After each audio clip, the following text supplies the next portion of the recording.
Okay, so welcome to Vibe, everyone. We're in Mui Wo, we're on Lantau Island, and we're in Hong Kong.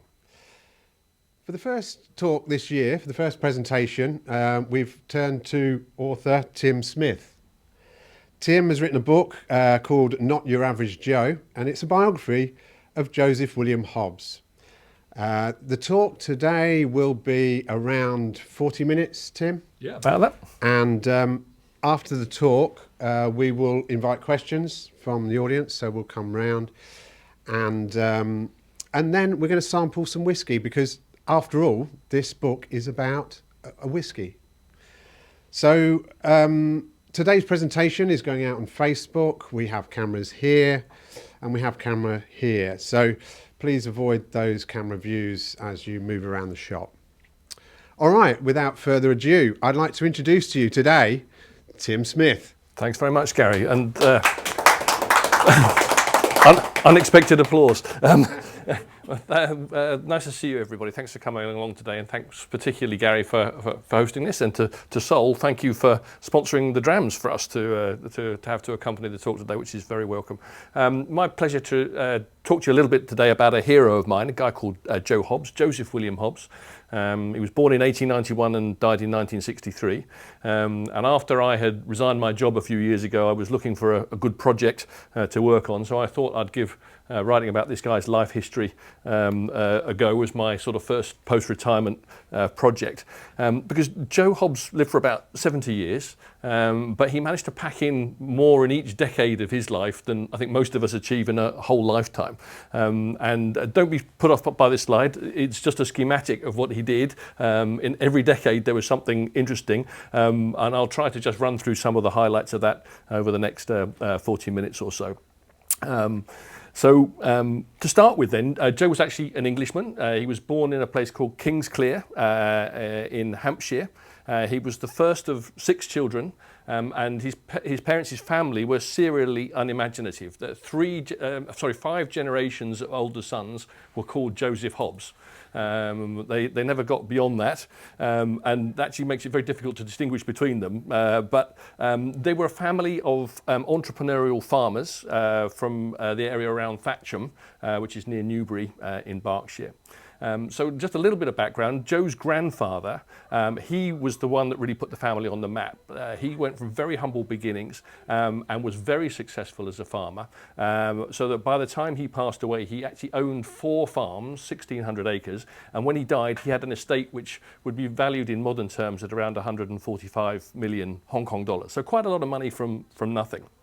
And then the second Joe Hobbs, that's the guy I'm going to talk about, his father, he was just as entrepreneurial, wanted to show if he was made of the same stuff, I think, and so stepped out in business on his own. But his timing wasn't so good. He started to do this during a period of agricultural depression.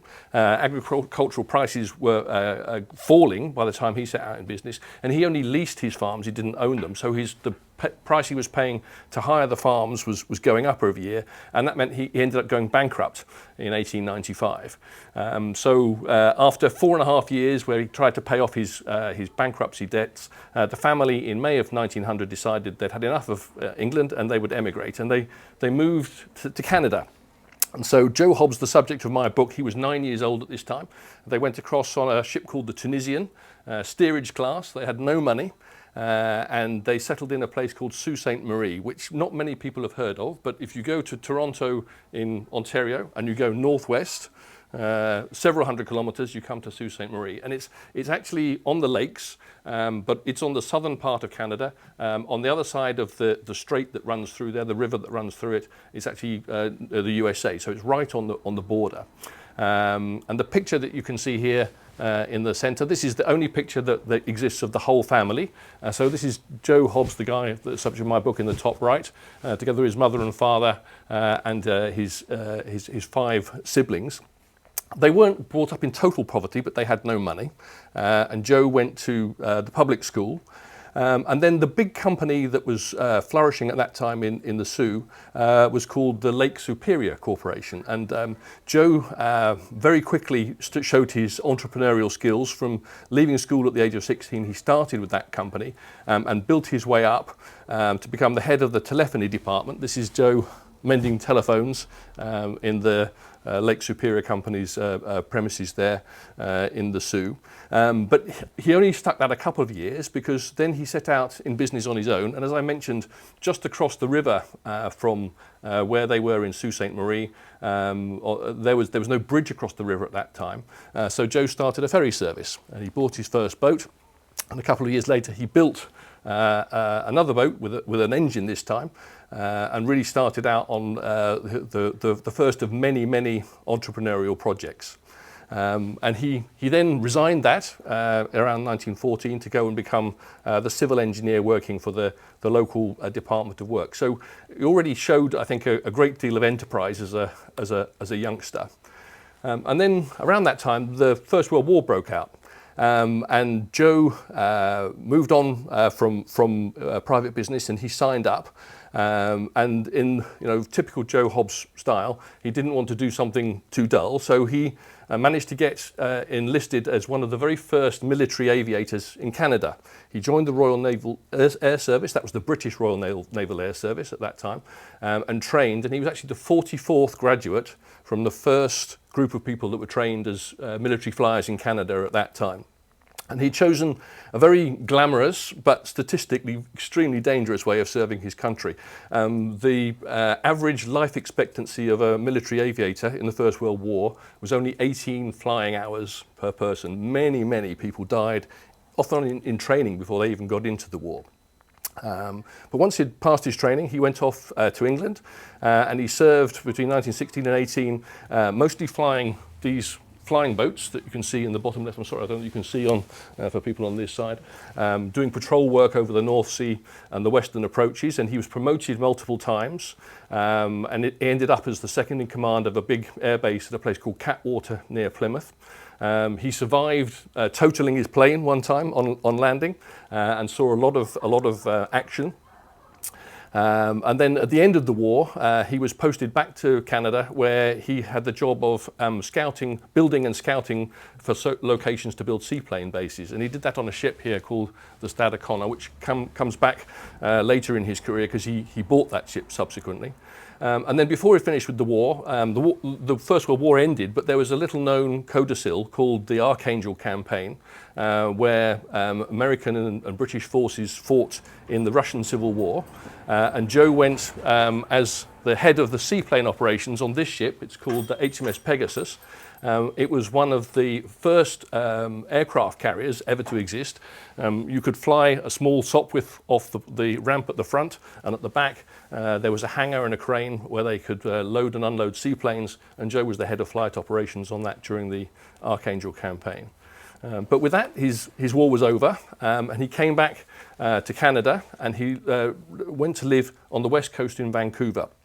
And he started to focus on the businesses that made his first fortune, which was trading whiskey and then shipping. And just to sort of build this up a little bit, he suddenly started to get very wealthy. In 1922, he joined the Royal Vancouver Yacht Club, the Vancouver Automobile Club. Actually, he was fined for speeding when he was caught racing his mates on the promenade. And he became a member of a thing called the Vancouver Merchants Exchange, which was the local business club. It's like a Lions Club or something like that. But he was, clearly on the up socially. And then he bought this ship, which from the Canadian Navy. It was a previous naval training ship called HMCS Naden, and he bought it and renamed it Mabel Dell after his first wife. And overnight, he became the owner of the biggest yacht club in the Royal Vancouver Yacht Club. So pretty, ballsy statement he's making here. And he also then started living in a succession of bigger and bigger houses, culminating in this one, 1656 Shaughnessy, which is a mansion he had built for himself in Vancouver in 1925. And he also was moving in high social circles, because he joined the Vancouver Board of Trade visit to the UK, with all the great and the good came over and spent a month in the UK visiting government and ministries and stuff. And these top-hatted gentlemen, Joe is the fourth from the right here. So he was doing a lot of things right. He was succeeding, and he was having a big impact. And then in 1924, he bought his first commercial ship, the Stade O'Connor, which I mentioned was one that he'd served on during First World War. So where did all the money come from? Well, the background to this was prohibition in the US. Between 1919 and 1933, obviously the US banned alcohol, but there was still a lot of drinkers in the US that wanted to buy the stuff. Canada on the northern border became a big conduit for supplying alcohol into the US. And Joe started off by just buying whiskey from the UK, and he bought some of these brands, Peter Dawson, Holt's Mountain Cream, and Gilbey's Spey Royal. He became the agent for them, started importing that to Canada. And initially he just sold it to buyers in Canada. He wasn't asking too much what they did with it, but probably a lot of it ended up in the US. And then Joe started to realize, hang on, I'm missing a trick here, because a case of whiskey that was worth $25 or $30 in Canada when he sold it was worth double that, $60 or even more if it was delivered to the US. So from the time when he bought the Stadacona in 1924, he actually started transporting the whiskey as well to get it into the US.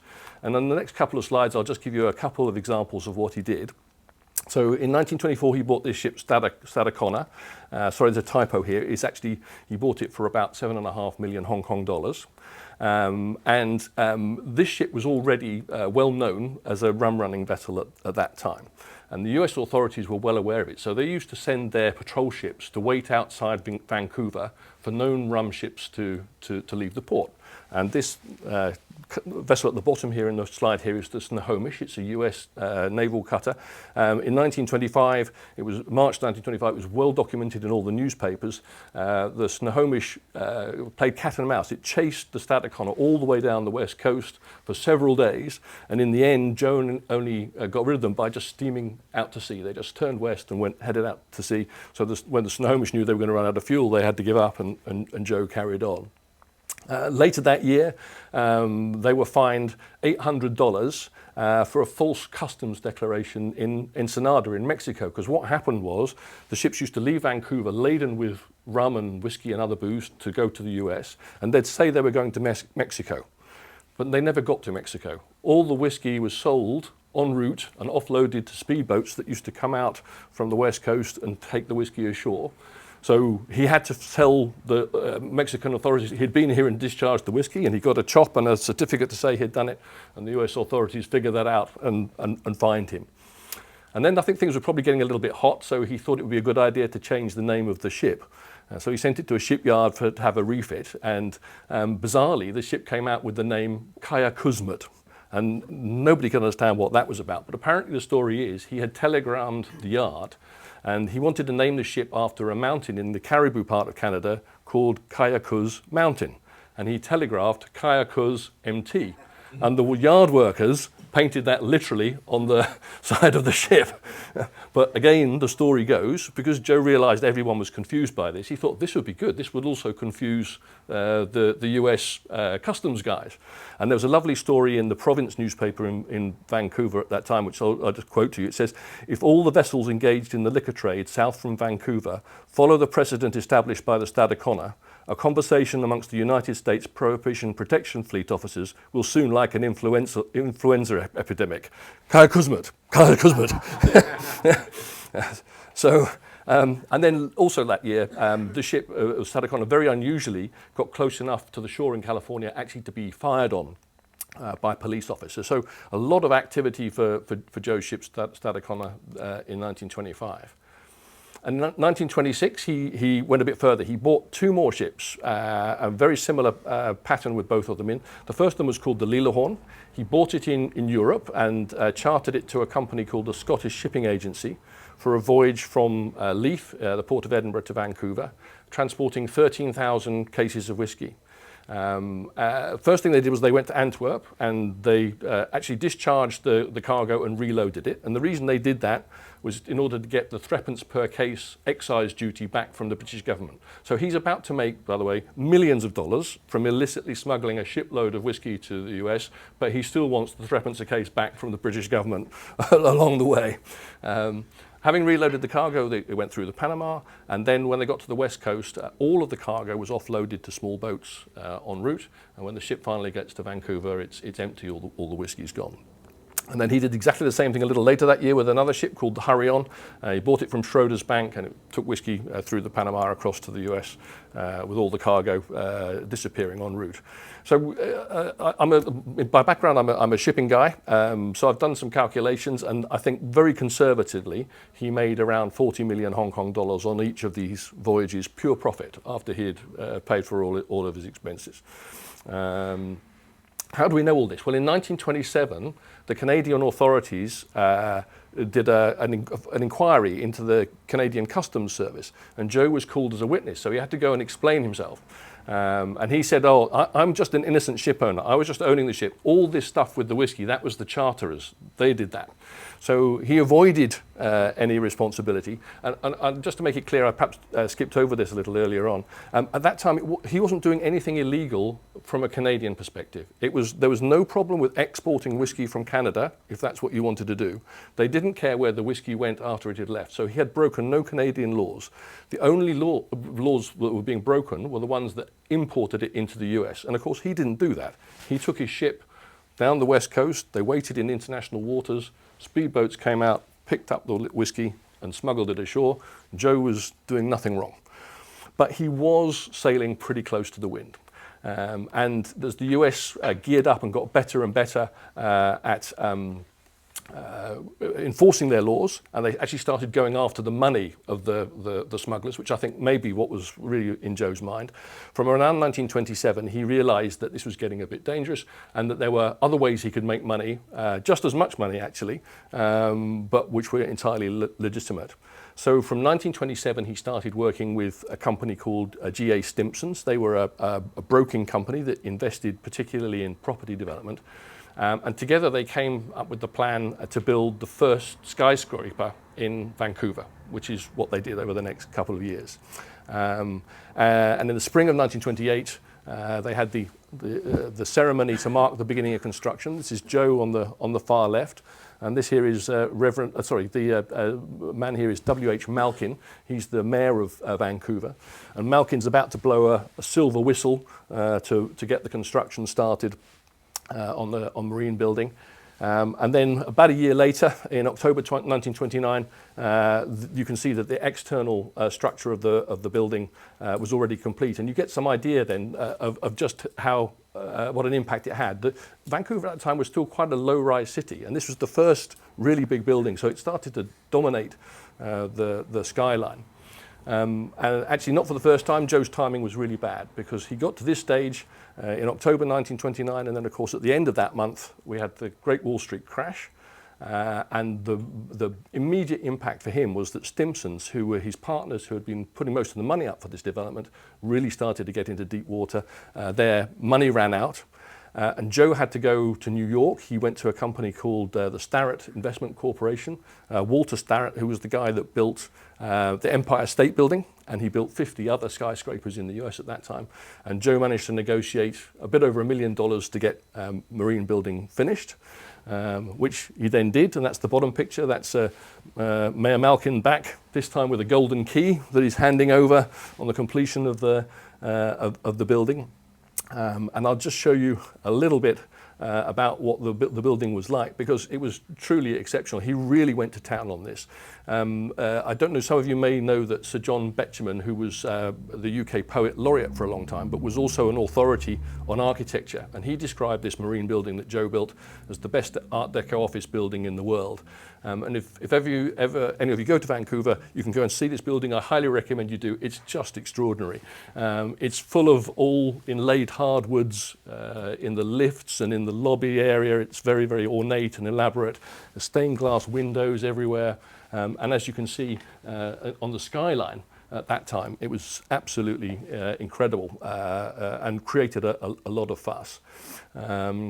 But Joe's moment of glory didn't last very long. So they opened the building on the 8th of October 1930. And in January of 1931, Stimpson's, his partners, went bankrupt. And there followed very soon after that a big police investigation, because they had been running many, many frauds for a number of years. And 4 of their top executives were arrested. 3 of them ended up going to jail. And many people lost a fortune. And Joe got away with this by the skin of his teeth. He'd actually put a lot of his own money into getting marine building finished, but he was never charged with any crime or any wrongdoing personally. He just went and lived a very quiet life for a year or two, very unlike Joe, because he was a very public, he likes to be in the public eye the whole time. But it almost bankrupted him. He ran out of money completely. And so that kind of brings us to the end of the first period of Joe's life here around 1932, when, having made a fortune out of nothing, he then lost it all. And in the early 30s, he spent a couple of years in Canada trying to restart his career without really being successful. And then the second part of his career, he moved back to the UK and started over again. And the way he did that was he went back to his roots as a whisky trader. In 1933, he and his wife came back to the UK almost penniless. He actually said that he had less than £1,000, having had multiple millions previously. But again, the timing actually started to work to his advantage this time around, because from the end of that year, 1933, Prohibition ended, and Joe was able to get back into his core task of buying whisky from his Scottish contacts and selling it legitimately this time back into the USA. And he partnered with a company called National Distillers. And National Distillers were the biggest bourbon manufacturer pre-Prohibition. Now that Prohibition was over, they wanted to get back in the business. So Joe said, I can get you whiskey to supplement your bourbon business. And that's what they started to do. And he worked with a guy called Seton Porter. That's him on the picture of Time magazine in the week that Prohibition ended.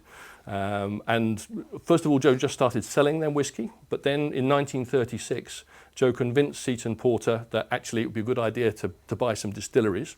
So Seton Porter bankrolled Joe's efforts to build up a portfolio of Scottish distilleries. And that unleashed this whirlwind of activity where in less than 3 years, he went out and bought 6 different Scottish distilleries. All of them was a kind of similar pattern. They were usually mothballed and probably hadn't worked for a long time. So he was able to buy them really cheap. And he spent quite a bit of money refurbishing them, putting the most modern technology in place and building them up, all with the plan of being able to sell blended whiskey back to the USA. So in 1936, he bought Glenury, the top left, in Stonehaven, Ben Romack. I think we might have a dram of Ben Romack. Some of you got Ben Romack who are here in the shop to drink. Then he bought Glenlochy in Fort William. And then he bought Bruichladdich on the Isle of Islay, Fettercairn, and then Hillside, or sometimes called Glenesk Distillery in Montrose. So 6 distilleries in less than 3 years. And he did this in partnership with Train and McIntyre, which was Seton Porter's UK company. They had another distillery called Strathedy, which they threw into the partnership as well.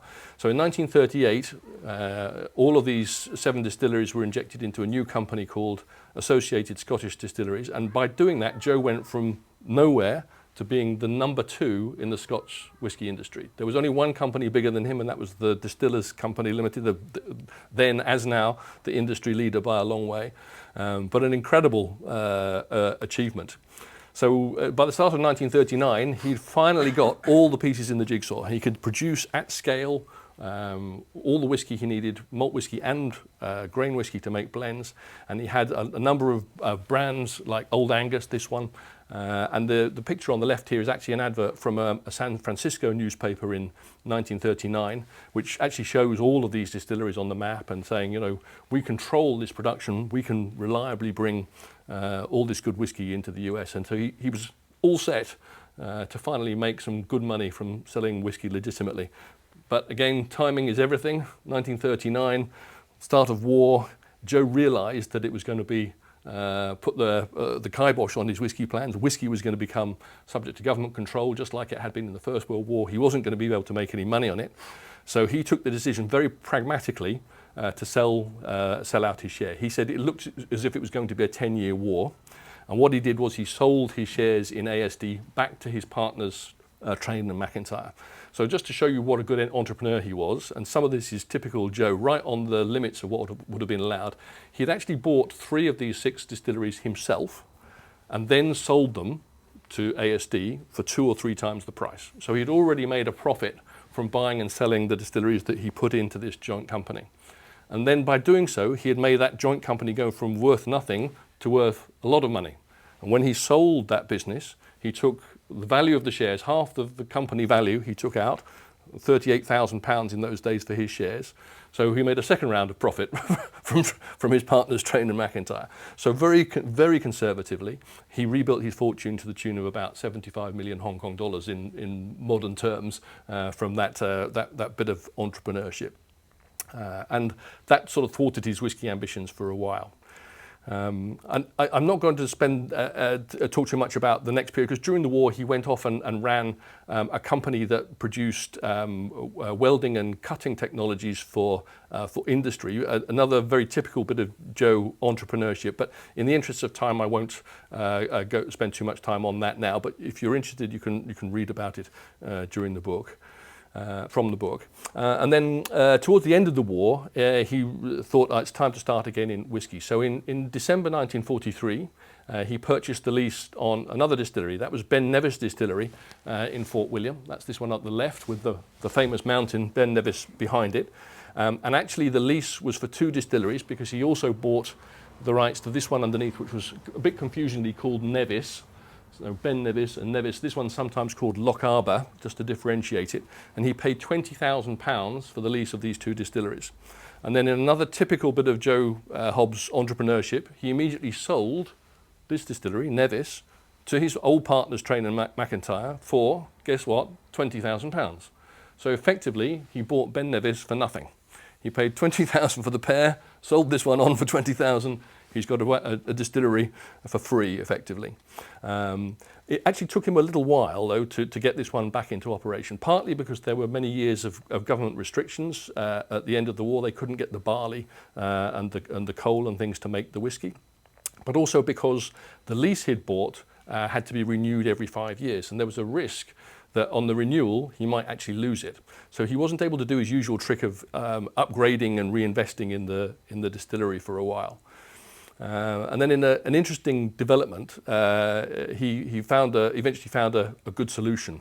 In Fort William in those days, there was a huge aluminium smelter run by a company called North British Aluminium. If you can see in this picture, it might be a bit difficult for you to see here, it's from the aerial shot, but this is the aluminium smelter here, and this here is Joe's distillery at Ben Nevis, so very, very close by.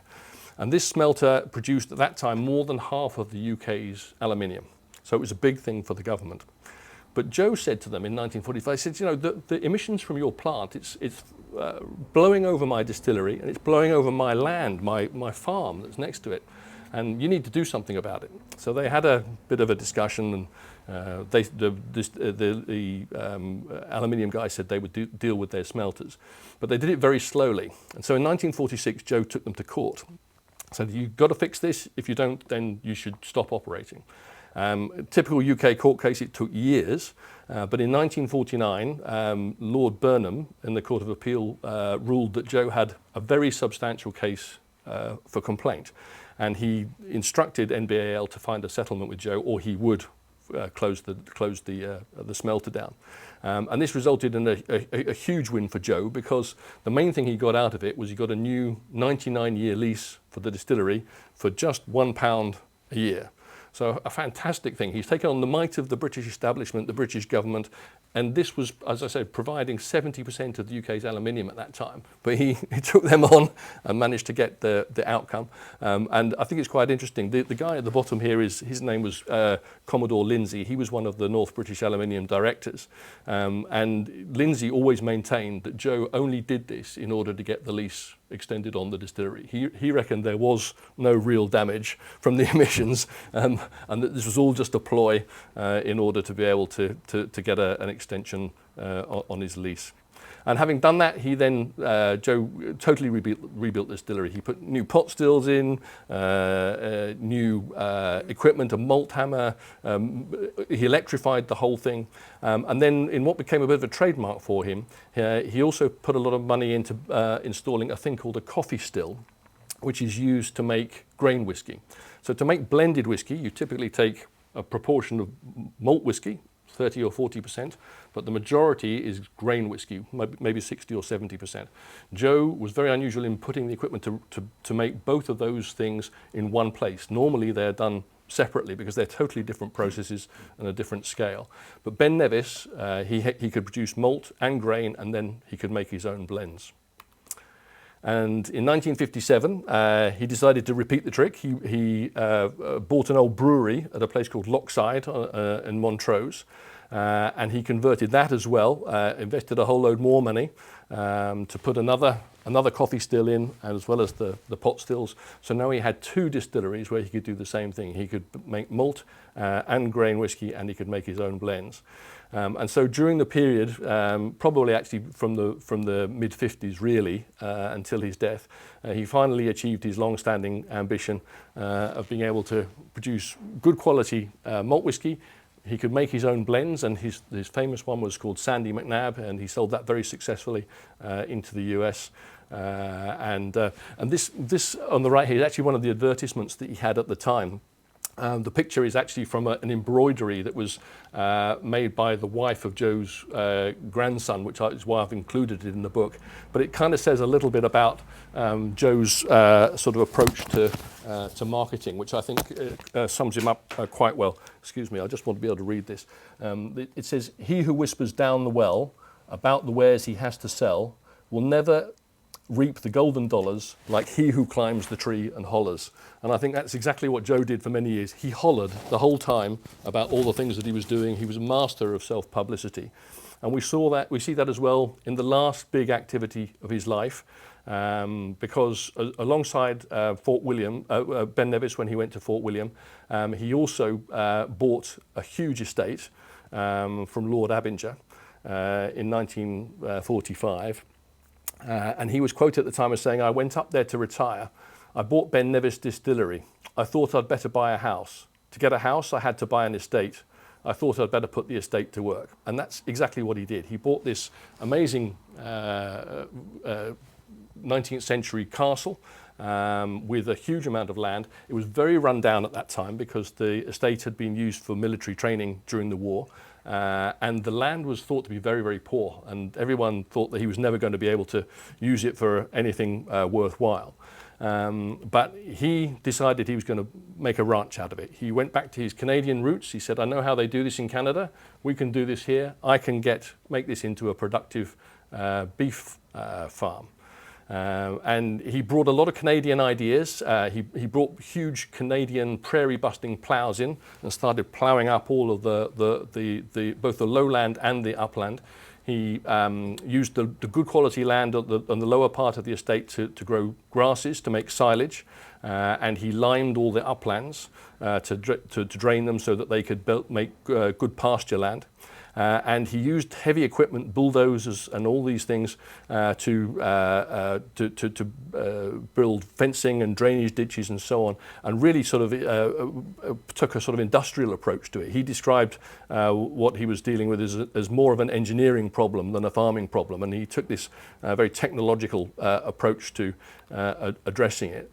And invested quite a bit of money, but was enormously successful. So the chart shows that the estate he bought was 3,500 acres, but he bought more land in 1949, and then in 1951 increased it further to 9,000 acres.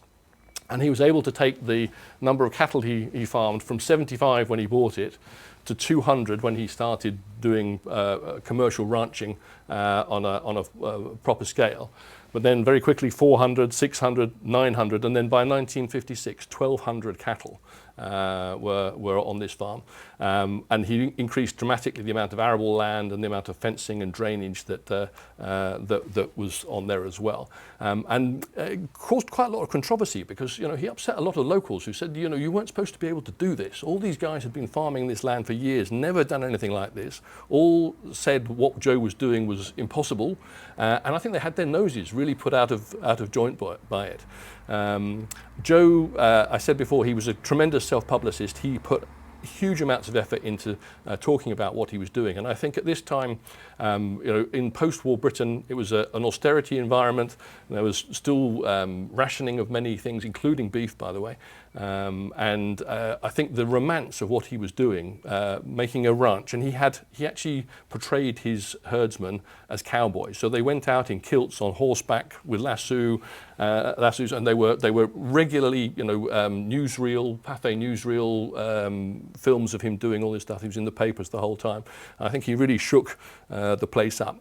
But he really did make a success of it, and he won round a lot of the cynics and doubters, including the government. He had a lot of senior government visitors coming to see what he was up to, including this guy who was Hector McNeill, who was the Secretary of State for Scotland, who was totally won over to the project and said, I've seen here that what can be done here. We should be doing this in other parts of Highland Britain.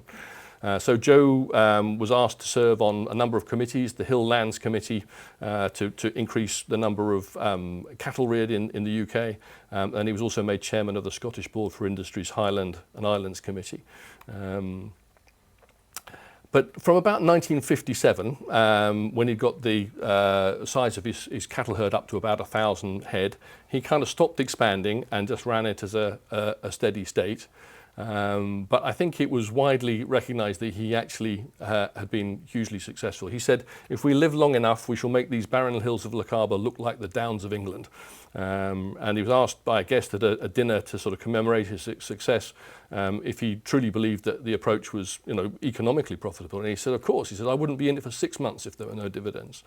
So he really proved his point. But unfortunately for Joe, from about 1959 onwards, he started to suffer from ill health. Actually, he had protracted heart failure that really started to impact him. And so in September of 1961, he was forced to sell the ranch. He sold it to a guy called the Honourable Alan Mackay. He was the son of the Earl of Inchcape.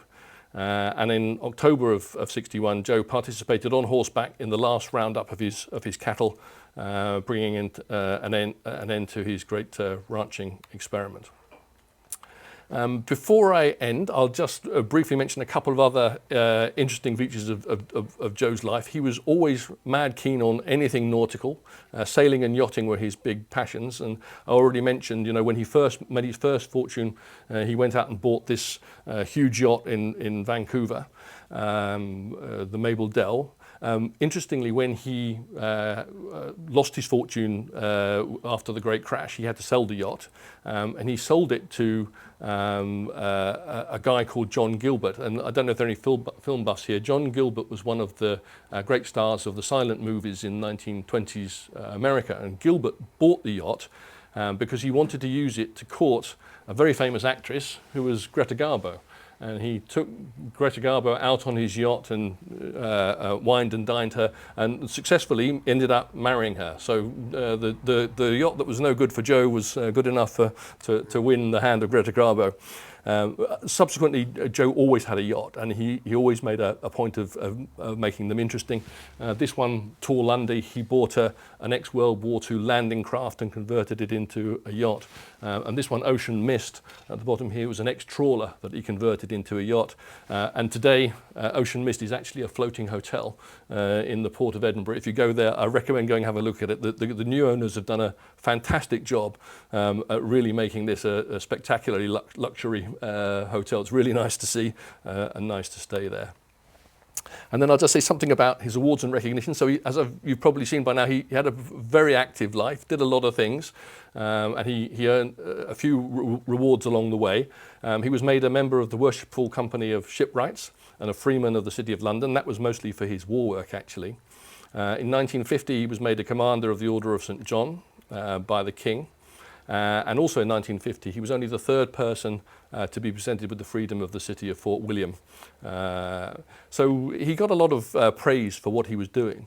And I think that's all very impressive. But I wondered a lot when I was researching this, why didn't he get something more? Why didn't he get an OBE, an MBE, or even a knighthood? I mean, many others who have done a lot less in their lives than Joe were given much higher rewards. I think, honestly, it was going back to his reputation as a rum runner in the 1920s. I think the image of him as being a slightly dubious character who was always on the edge of legality probably hung over the stuffy British establishment and prevented him from getting a higher honour later in life. But that then kind of brings us to the end of the story, because he died in August 1963 at the age of 72. As I mentioned, he'd been quite seriously ill with heart failure for more than 3 years by that point. And he was buried in a little cemetery called Inishnaberlin, which is a few miles outside of Fort William. It's on the edge of Loch Linnhe. A very peaceful and beautiful spot, and on the day he was buried, his yacht, the Ocean Mist, was a danker just offshore. And I think in 70 years he'd really lived life to the full, achieved, as I said at the beginning, probably more in every decade of his life than most of us achieve in the whole of ours. So I hope you'd agree with me, having listened to my little talk, that Joe Hobbs really was anything but an average Joe. And if you'd like to find out more about him, then you can read about it in my book, Not Your Average Joe, published by Troubadour Books, and available here from Via Bookshop for $180 if anybody would like to buy a copy. And I'd be more than happy to take any questions and also to sign any books if anybody would like to do that. So thank you very much for your patience in listening to my story. Excellent, Tim. That was really engaging, really very interesting. What we're going to do now is have maybe 10 or 15 minutes of questions. As I'm holding the mic, I'm going to ask the first question. So what's interesting to me is that this book hadn't been written before. This guy passed away in 1963, and here we are, 2024. Gary, that's really why I wrote it, because what got me into this was, I'm a bit ashamed to admit it, but I'm a bit of a whiskey nerd, and I do like my drams. And as I was researching whiskey, I found out more and more about Joe Hobbs, and I kept reading about him and doing all these amazing things. And then on a whiskey blog one day, I read a comment. Somebody said, given he had achieved all these things in whiskey, why had no one written his life story? And I thought, I can do that. and if you read the book, I don't know whether you'll agree with me, I've written a pretty dense book, right? It's full of facts and information that I found. I'm a first-time author. I'm not necessarily the most polished presenter, but I just wanted to say there's a book in all of us, guys. If I can do it, then anybody can. And that's why I wrote the book, Gary. Excellent. Yeah. Okay. Very motivational, I think. Okay, so we're going to throw it open to questions. Elaine. Let me just put the mic. I'll hold it for you. I'll be heard. Yeah. You mentioned that he had heart disease. What was his liver like? Well, actually, I didn't sort of talk this up too much, but he also had cirrhosis of the liver. Okay.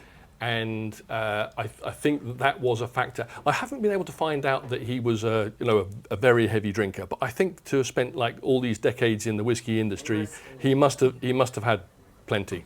So that was undoubtedly a factor as well. Okay. Yeah. Okay, thanks, Elaine. Paul, just stick that in your face. Yeah, I was interested to know, did you ever contact his extended family? Are they still alive? I have, Paul, and that's been the best part of this. So I contacted his grandson, Peter Hobbs, who lives in Scotland, and also his Canadian family, so his brother's children. I've been in touch with them, and it was an interesting process actually, because when I first got in touch with them, I think they were understandably a little bit suspicious. Who is this guy phoning us up and asking us to share all of our family secrets and family stories and stuff? So it took me quite a long time to win their trust, but that then was when I did. That was what made this possible, because they started sharing all the family stories, the family memorabilia, pictures, letters, all of those things, and that's been great. So yes, and I'd say now we've become good friends. This ship that I mentioned here, the Ocean Mist, I went in December with Joe's grandson. And we had an evening on the ship. Joe's grandson, also Joe Hobbs, handed over the original registration document and the ship's bell from when the ship was commissioned to the new owners, and gave a little speech, and we had a few drams to mark the occasion on the vessel. But yes, thanks for your question. That's been a really good part for me of this whole process. Okay, other questions? Anyone? Another one from Paul? No problem. There we go. So how long did it take for your research to put the book together? Probably 2 years, I think. So about 2 years to research, a year to write, and then a year to get it published and out there. So it's pretty much taken the last 4 years of my life, I think. And my wife keeps saying, now that this bloody book is finished, will you come back and join us in the real world? But I don't know, I'm having too much fun doing things like this and having drams with people like you, so perhaps not. Okay, any other questions from anyone? If not, we can stay and have a chat over. Okay. All right. So what we're going to do now? Everybody's drinking whiskey in the room. We've got a few bottles here. Welcome to just stay and imbibe. And it just remains for me to say, Tim Smith, thank you very, very much. Thank you very much for having me. Appreciate it. Cheers. Thanks, everyone. Thank you.